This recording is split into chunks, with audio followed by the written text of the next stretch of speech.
मधुबन के बाबा मुरली वाले, आपका क्या कहना, आपका क्या कहना।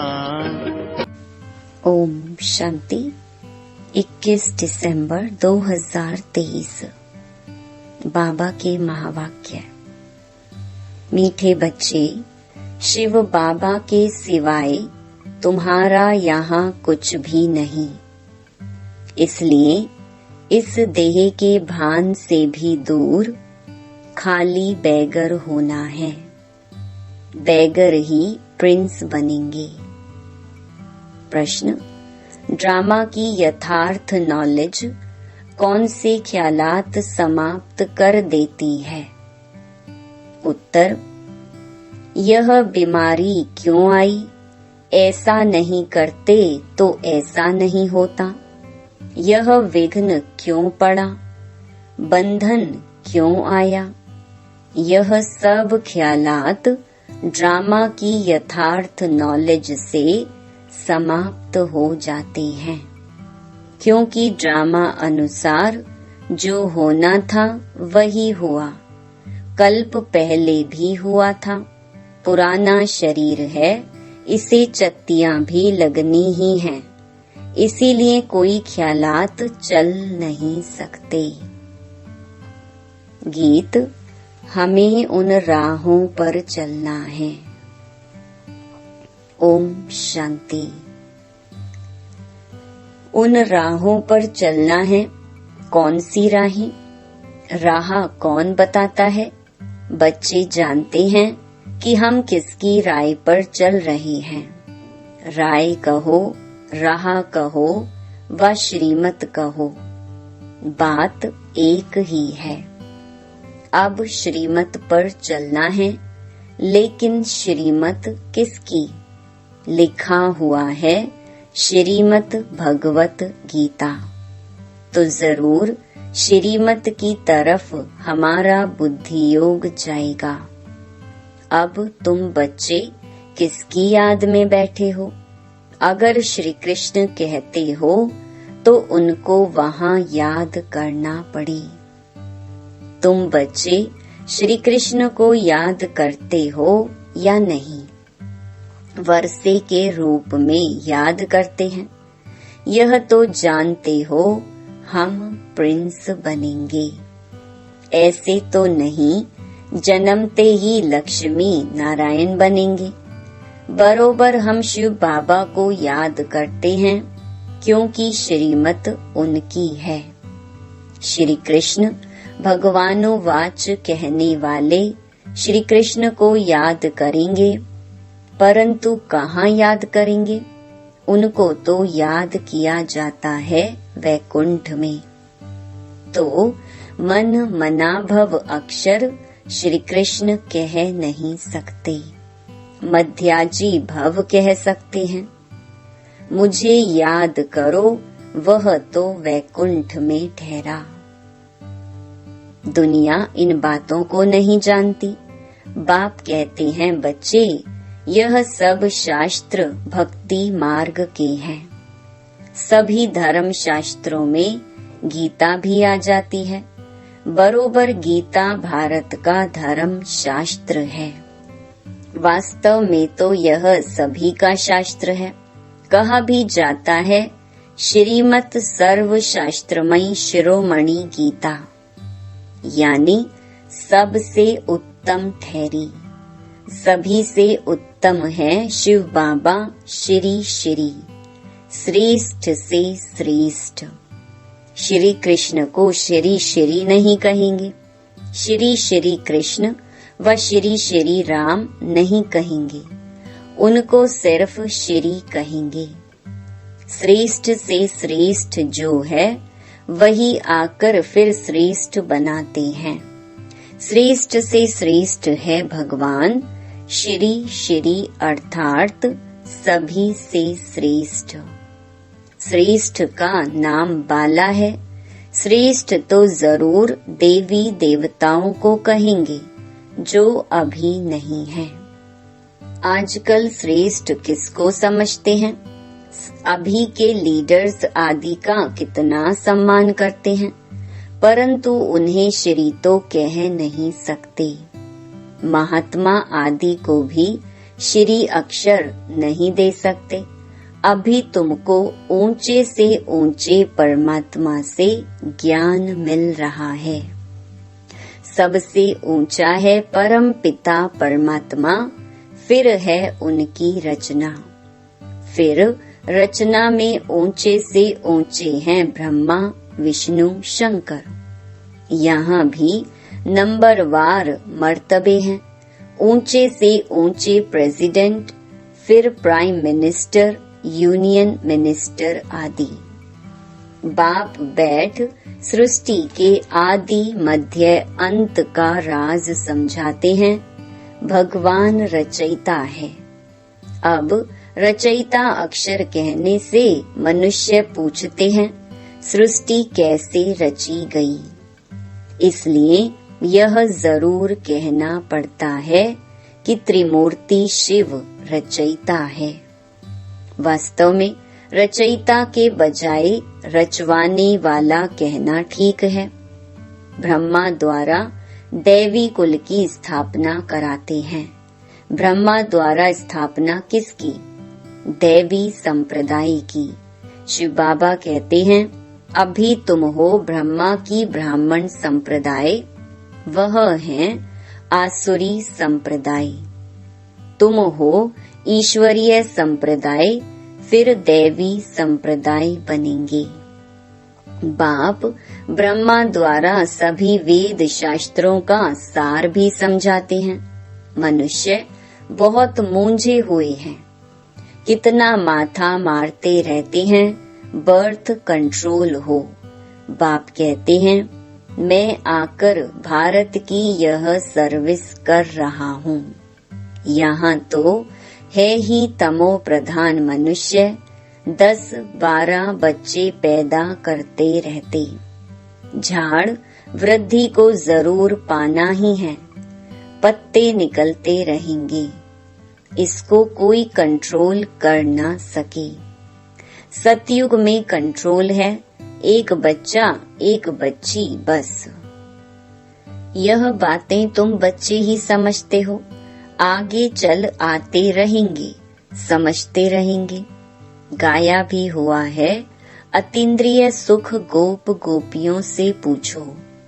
यहाँ जब तुम सम्मुख सुनते हो तो सुख भासता है, फिर धंधे धोरी में जाने से इतना सुख नहीं भासता है।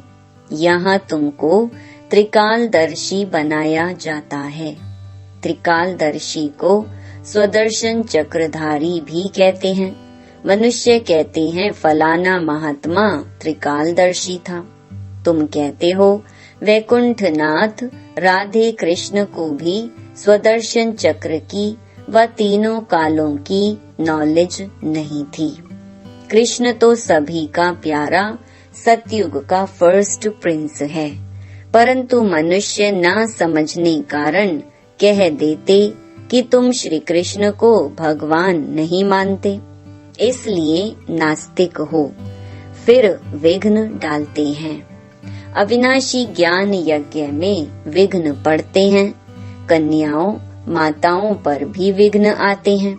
बांधेलियां कितना सहन करती हैं, तो समझना चाहिए ड्रामा अनुसार हमारा पार्ट ऐसा ही है।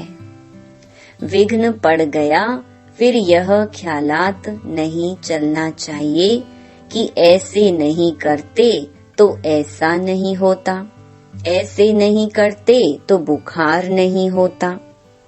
हम ऐसे नहीं कह सकते। ड्रामा अनुसार यह किया, कल्प पहले भी किया था, तब तकलीफ हुई। पुराने शरीर को चत्तियां भी लगनी ही हैं, अंत तक मरम्मत होती रहेगी। यह भी आत्मा का पुराना मकान है। आत्मा कहती है मैं भी बहुत पुरानी हूँ, कोई ताकत नहीं रही। ताकत ना होने कारण कमजोर आदमी दुख भोगते हैं। माया कमजोर को बहुत दुख देगी। हम भारतवासियों को बरोबर माया ने बहुत कमजोर किया है। हम बहुत ताकत वाले थे, फिर माया ने कमजोर बना दिया। अब फिर उन पर जीत पाते हैं तो माया भी हमारी दुश्मन बनती है। भारत को ही जास्ती दुख मिलता है, सबसे कर्जा ले रही है। भारत बिल्कुल पुराना हो गया। जो बिल्कुल साहूकार था उनको बहुत बेगर बनना है, फिर बेगर से प्रिंस। बाबा कहते इस शरीर के भान से भी दूर खाली हो जाओ। तुम्हारा यहाँ कुछ है नहीं, सिवाय एक शिव बाबा, दूसरा ना कोई। तो तुमको बहुत बेगर बनना पड़े। युक्तियाँ भी बताते रहते हैं। जनक का मिसाल, गृहस्थ व्यवहार में रहते कमल समान रहना है, श्रीमत पर चलना है, सब सरेंडर भी कर देना है। जनक ने सब कुछ दिया, फिर उनको कहा कि अपनी मिल्कियत तुम संभालो और ट्रस्टी होकर रहो। हरिश्चंद्र का भी दृष्टांत है। बाप समझाते हैं, बच्चे तुम अगर बीज नहीं बोएंगे तो तुम्हारा पद कम हो जाएगा। Follow father. तुम्हारे सामने यह दादा बैठा है, बिल्कुल ही शिव बाबा और शिव शक्तियों को ट्रस्टी बनाया। शिव बाबा थोड़े ही बैठ संभालेंगे, यह अपने पर थोड़े ही बलि चढ़ेगा। इनको माताओं पर बलि चढ़ना पड़े, माताओं को ही आगे करना है। बाप आकर ज्ञान अमृत का कलश माताओं को ही देते हैं कि मनुष्य को देवता बनाएं। लक्ष्मी को नहीं दिया है। इस समय यह है जगत अम्बा, सतयुग में होगी लक्ष्मी। जगत अम्बा का गीत कितना अच्छा बना हुआ है, उनकी बहुत मान्यता है। वह सौभाग्य विधाता कैसे है, उनको धन कहाँ से मिलता है? क्या ब्रह्मा से, कृष्ण से? नहीं, धन फिर भी मिलता है ज्ञान सागर से। यह बड़ी गुप्त बातें है ना। भगवानुवाच है सबके लिए। भगवान तो सबका है ना। सब धर्म वालों को कहते हैं माँ मेकम याद करो। भल शिव के पुजारी भी बहुत हैं, परंतु जानते कुछ भी नहीं। वह हुई भक्ति। अब तुमको ज्ञान कौन देते हैं? Most beloved father. Shri Krishna को ऐसे नहीं कहेंगे, उनको सतयुग का प्रिंस कहेंगे। बल श्री कृष्ण की पूजा करते हैं, परंतु ये ख्याल नहीं करते कि वह सतयुग का प्रिंस कैसे बना। आगे हम भी नहीं जानते थे, तुम बच्चे अब जानते हो बरोबर। हम फिर से प्रिंस प्रिंसेस बनेंगे, तब तो फिर बड़े होकर लक्ष्मी नारायण को वरेंगे ना। यह नॉलेज है ही भविष्य के लिए। इसका फल 21 जन्म के लिए मिलता है। कृष्ण के लिए नहीं कहेंगे कि वह वर्षा देते हैं। वर्षा बाप से मिलता है। शिव बाबा राजयोग सिखलाते हैं। ब्रह्मा के मुख से हजारों ब्राह्मण निकलते हैं, उन्हों को ही यह शिक्षा मिलती है। सिर्फ तुम ब्राह्मण हो कल्प के संगम युग के, बाकी सारी सृष्टि है कलयुग की। वह सब कहेंगे अब हम कलयुग में हैं, तुम कहेंगे हम संगम पर हैं। यह बातें कहीं है नहीं, यह नई नई बातें दिल में रखनी है। मुख्य बात है बाप और वर्षे को याद करना। अगर पवित्र नहीं रहेंगे तो योग कभी नहीं लगेगा। लॉ नहीं कहता, इसलिए इतना पद भी नहीं पा सकेंगे। थोड़ा योग लगाने से भी स्वर्ग में तो जाएंगे। बाप कहते हैं अगर पवित्र नहीं बनेंगे तो मेरे पास आ नहीं सकेंगे। भल घर बैठे भी स्वर्ग में आ सकते हैं, अच्छा पद पा सकते हैं, परंतु तब जबकि योग में रहें, पवित्र रहें। पवित्रता बिगर योग लगेगा नहीं, माया लगाने नहीं देगी। सच्चे दिल पर साहिब राजी होगा। जो विकार में जाते रहते हैं, कहते मैं शिव बाबा को याद करता हूँ, यह तो अपनी दिल खुश करते हैं। मुख्य है पवित्रता। कहते हैं बर्थ कंट्रोल करो, बच्चे पैदा मत करो, यह तो है ही तमो प्रधान दुनिया। अभी बाबा बर्थ कंट्रोल करा रहे हैं। तुम हो सभी कुमार कुमारियां, तो विकार की बात नहीं। यहाँ तो विष पर बच्चियों को कितना सहन करना पड़ता है। बाबा कहते हैं बहुत परहेज रखनी है। यहाँ ऐसा तो कोई नहीं होगा जो शराब पीता होगा। बाप बच्चों से पूछते हैं, अगर झूठ बोलेंगे तो धर्मराज की कड़ी सजा भोगनी पड़ेगी। भगवान के आगे तो सच बोलना चाहिए। कोई जरा भी शराब किसी कारण से अथवा दवाई रीति से पीते हैं, कोई ने हाथ नहीं उठाया। यहाँ सच जरूर बोलना है। कोई भी भूल होती है तो फिर से लिखना चाहिए, बाबा मेरे से यह भूल हुई। माया ने थप्पड़ मार दिया। बाबा को तो बहुत लिखते भी हैं। आज हमारे में क्रोध का भूत आ गया, थप्पड़ मार दिया। आपकी तो मत है थप्पड़ नहीं मारना चाहिए। दिखलाते हैं कृष्ण को ओखरी से बांधा। ये तो सब झूठी बातें हैं। बच्चों को प्यार से शिक्षा देनी चाहिए, मार नहीं देनी चाहिए। भोजन बंद करना, मिठाई ना देना, ऐसे सुधारना चाहिए। थप्पड़ मारना क्रोध की निशानी हो जाती है। सो भी महात्मा पर क्रोध करते हैं। छोटे बच्चे महात्मा समान होते हैं ना, इसलिए थप्पड़ नहीं मारना चाहिए। गाली भी नहीं दे सकते। ऐसा कर्म नहीं करना चाहिए जो ख्याल में आए हमने यह विकर्म किया। अगर किया तो फौरन लिखना चाहिए, बाबा हमसे यह भूल हुई, हमें क्षमा करो। आगे नहीं करेंगे, तौबा करते हैं ना। वहाँ भी धर्मराज सजा देते हैं तो तौबा करते हैं, आगे फिर नहीं करेंगे। बाबा बहुत प्यार से कहते हैं, लाडले सपूत बच्चे, प्यारे बच्चे, कभी झूठ नहीं बोलना। कदम कदम पर राय पूछना है। तुम्हारा पैसा अब लगता है भारत को स्वर्ग बनाने में, तो कौड़ी कौड़ी हीरे समान है। ऐसे नहीं, हम कोई सन्यासियों आदि को दान पुण्य करते हैं। मनुष्य हॉस्पिटल अथवा कॉलेज आदि बनाते हैं तो क्या मिलता है? कॉलेज खोलने से दूसरे जन्म में विद्या अच्छी मिलेगी। धर्मशाला बनाने से महल मिलेगा।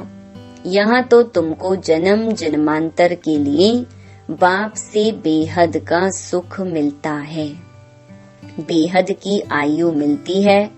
इससे बड़ी आयु और कोई धर्म वाले की होती नहीं। कम आयु भी यहाँ की गिनी जाती है। तो अब बेहद के बाप को चलते फिरते, उठते बैठते याद करेंगे, तब ही खुशी में रहेंगे। कोई भी तकलीफ हो तो पूछो, बाकी ऐसे थोड़े ही गरीब होंगे। कहेंगे बाबा हम तो आपके हैं, अब हम आपके पास बैठ जाते हैं। ऐसे तो दुनिया में गरीब बहुत हैं। सब कहें हमको मधुबन में रख लो, ऐसे तो लाखों इकट्ठे हो जाएं। यह भी कायदा नहीं। तुमको गृहस्थ व्यवहार में रहना है, यहाँ ऐसे रह नहीं सकते। धंधे में हमेशा ईश्वर अर्थ 1-2 पैसा निकालते हैं।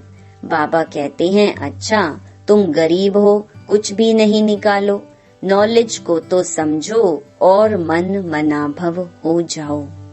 तुम्हारी मम्मा ने क्या निकाला, फिर वह ज्ञान में भी तीखी है। तन मन से सेवा कर रही है। इसमें पैसे की बात नहीं। बहुत बहुत करके 1 रुपया दे देना, तुम्हें साहूकार जितना मिल जाएगा। पहले अपने गृहस्थ व्यवहार की संभाल करनी है, बच्चे दुखी ना हो। अच्छा, मीठे मीठे सिकिलधे बच्चों प्रति माता पिता बाप दादा का याद प्यार और गुड मॉर्निंग। वंदे मातरम, सलाम वालेकुम, जय जय जय हो तेरी। ओम शांति। धारणा के लिए मुख्य सार। पहला, कोई ऐसा कर्म नहीं करना है जिसके पीछे ख्याल चले तौबा तौबा, पश्चाताप करना पड़े। झूठ नहीं बोलना है, सच्चे बाप से सच्चा रहना है। दूसरा, भारत को स्वर्ग बनाने में अपनी एक एक कौड़ी सफल करनी है। ब्रह्मा बाप समान सरेंडर हो, ट्रस्टी बनकर रहना है। वरदान, हर आत्मा के संबंध संपर्क में आते सब प्रश्नों से पार रहने वाले सदा प्रसन्न चित्त भव। हर आत्मा के संबंध संपर्क में आते कभी चित्त के अंदर यह प्रश्न उत्पन्न ना हो कि यह ऐसा क्यों करता, वह क्यों कहता, यह बात ऐसे नहीं ऐसे होनी चाहिए। जो इन प्रश्नों से पार रहते हैं वही सदा प्रसन्न चित्त रहते हैं। लेकिन जो इन प्रश्नों की क्यू में चले जाते, रचना रच लेते, तो उन्हें पालना भी करनी पड़ती, समय और एनर्जी भी देनी पड़ती। इसलिए इस व्यर्थ रचना का बर्थ कंट्रोल करो। स्लोगन, अपने नैनों में बिंदु रूप बाप को समा लो तो और कोई समा नहीं सकता। ओम शांति।